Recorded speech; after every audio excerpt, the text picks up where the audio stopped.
Uy.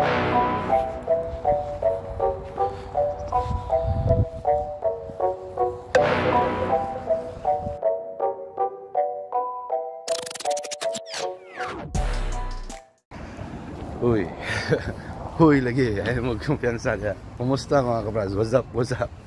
So may buntag Sugbo. Magandang umaga, no? So Bisaya yun ha.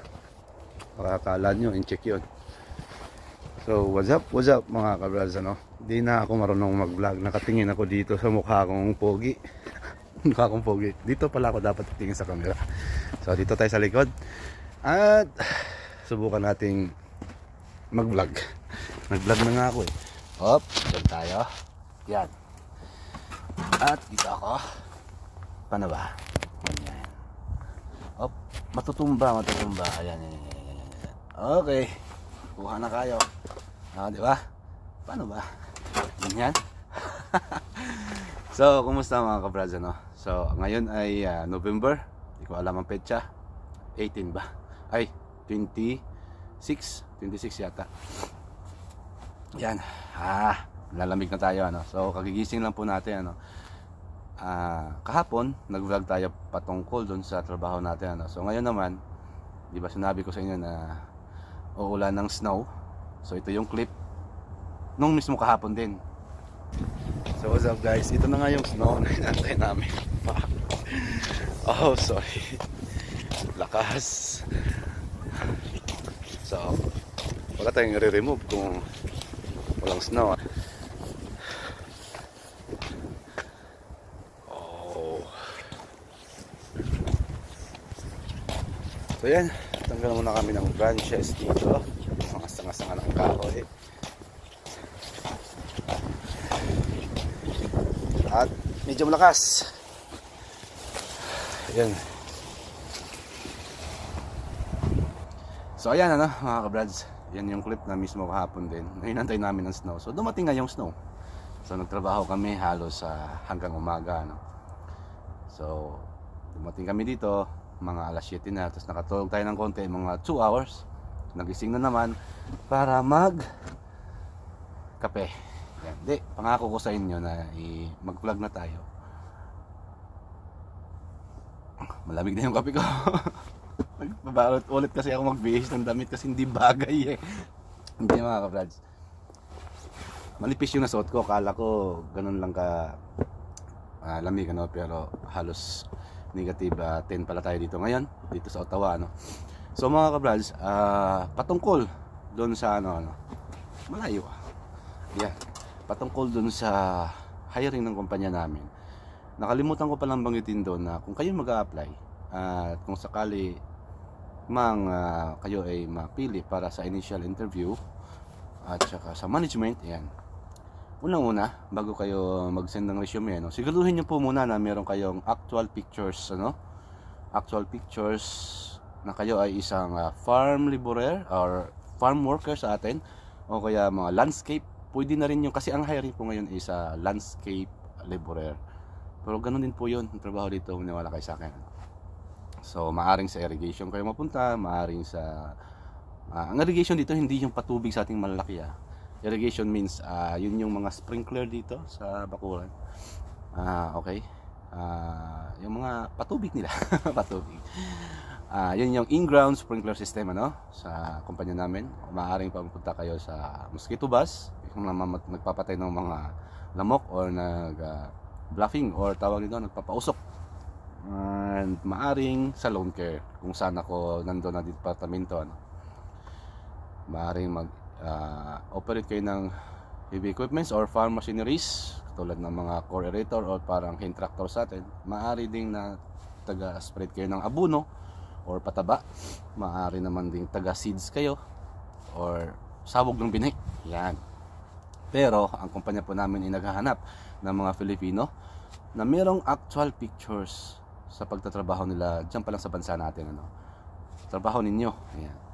Katulad nung magbubuhat kayo ng sako-sako ng palay, sako-sako ng mais, or nagtatanim ng mais, or nagtatanim ng mangga, or nagharvest ng mangga, nagharvest ng palay, or about gardening, pwede rin yung nagla-landscape kayo, anything, anything related to the category of the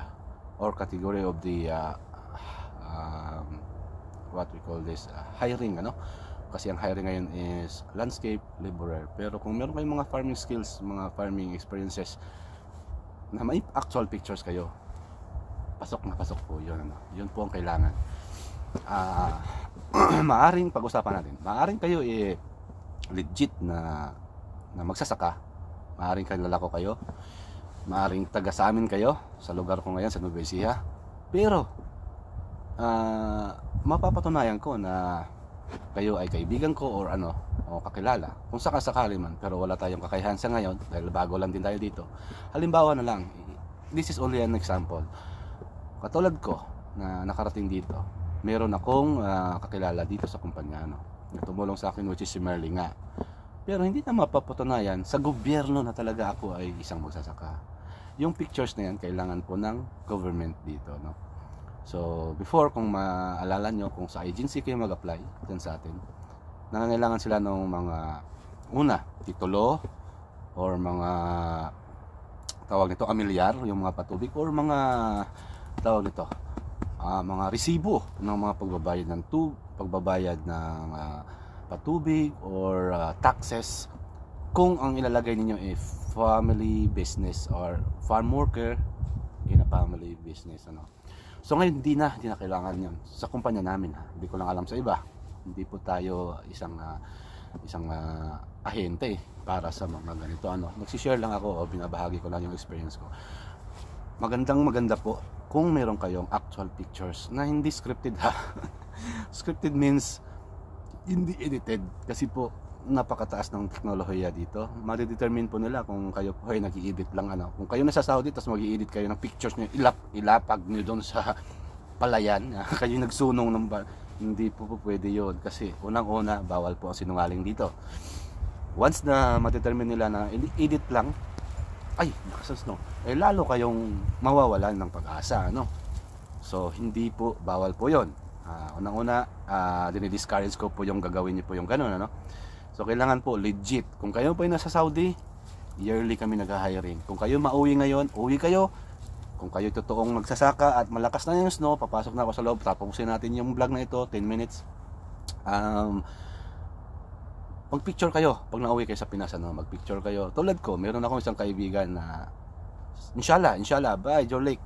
Sana makabalik ka na ng abroad at baka sakaling matulungan kita, ano, kasi ikaw ay legit talagang magsasaka.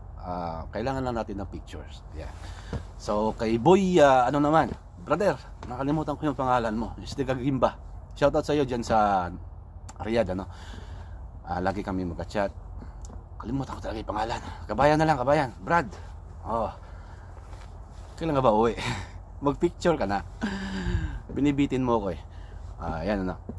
Maaring matulungan ko kayo. Ma-recommend ko yung mga pangalan nyo. Next year, di ba? Wala pa tayong kakayahan ngayon, no? Pero ayoko mag-recommenda ng pangalan kung wala kayong pictures. Yan, ayoko, kasi alam kong magsasaka kayo, maniniwala yung kumpanya na kaibigan ko kayo, na kakilala ko kayo, na taga sa amin kayo. Pero yung gobyerno nga dito, di ba? Yung approval. So kung hiring a landscape laborer, ang hiring a farm laborer, pasok kayo sa kumpanya. Paano naman sa gobyerno? Wala na silang hindi na nalahawak yung approval nyo. Yung kumpanya natin dito, baka sakaling maging mapunta kayo rito, hindi na nalahawak yung pag-approve sa inyo. Kung nakita ng gobyerno hindi kayo legit, wala tayo dyan, di ba? Yun po ang pinaka ibig kong sabihin dito, ano? Pinaka niche natin na makakuha kayo ng picture which is legit, una legit, hindi scripted, hindi edited. So ma-determine ng gobyerno na kayo ay isang kaaya-aya na maging trabahante dito. So yan lang po, may picture na, kompleto na lahat. Pag kayo nauwi, kung sino man yung makapanood nito na nasa Saudi, ano, kahit man saan sa Middle East, pag kayo nauwi ng sa atin, magpicture kayo, hindi man lang para dito sa kumpanya ko, para sa future na, ano, di ba? Pero dito sa kumpanya ko, ulitin ko, dito sa kumpanya ko, Hindi ko pa sigurado, pero sa ngayon yearly kami nag-hiring, ano. So ngayon is continuous pa yung hiring, namimili pa rin yan sila. Libo-libo talaga nag-a-apply dyan, pero baka sakaling isa kayo doon, di ba? Kailangan namin ng 5, okay? 5, ahatin pala yon, 5 lang, ganyan. So yan, ito po si Corsonada, ano, laging nagpapaalala sa inyo na hiring po yung kumpanya namin. Kung kayo po yung may picture dyan, o kayo yung nasa Pilipinas ngayon at pabalik ng Saudi Arabia, Qatar, Bahrain, Dubai, anywhere in the world, magpicture na po kayo dyan sa atin na kayo ay nagsisibak ng kahoy, nagluluto sa kalan, di uling, hindi po nagtatrabaho sa bukid, or any kind of work that is related to landscape laborer and farm laborer, ano. Ayan, kuhang-kuha po yan pagka, ano. Tapos pagbalik nyo sa abroad, kung saan man kayong bansa, mag-send kayo ng resume sa ipiplex ko na lang dito sa baba sa description, ano, kung saan kayo mag-send. Unang-una, sa ano kayo mag-send, indeed.ca.com, o kaya mag-direct send kayo, kasi sinabi rin naman ni manager ko manager, na pwede kayong mag-direct send ng resume doon sa Notre Dame, Ottawa. Ayan, pwede, ano, o kaya kay Mr. Robert Byrne, okay, direct email, okay. So try nyo lang, ano. So yan mga kabrals, ano, magandang araw pala at medyo nagpapatuloy yung snow. Papasok na tayo sa loob at 11 minutes na itong vlog natin. Maraming salamat sa mga nagsubaybay at sa nag-aantay, ano. So ayan, kung sino man yung makapanood nga nito, be aware be aware. So maraming salamat po. Ito po si Corsonada dito sa Canada, ano, mula sa Pilipinas at nakarating ng Saudi Arabia, ngayon ay nandito na sa snow. Maraming salamat po. Adjourn.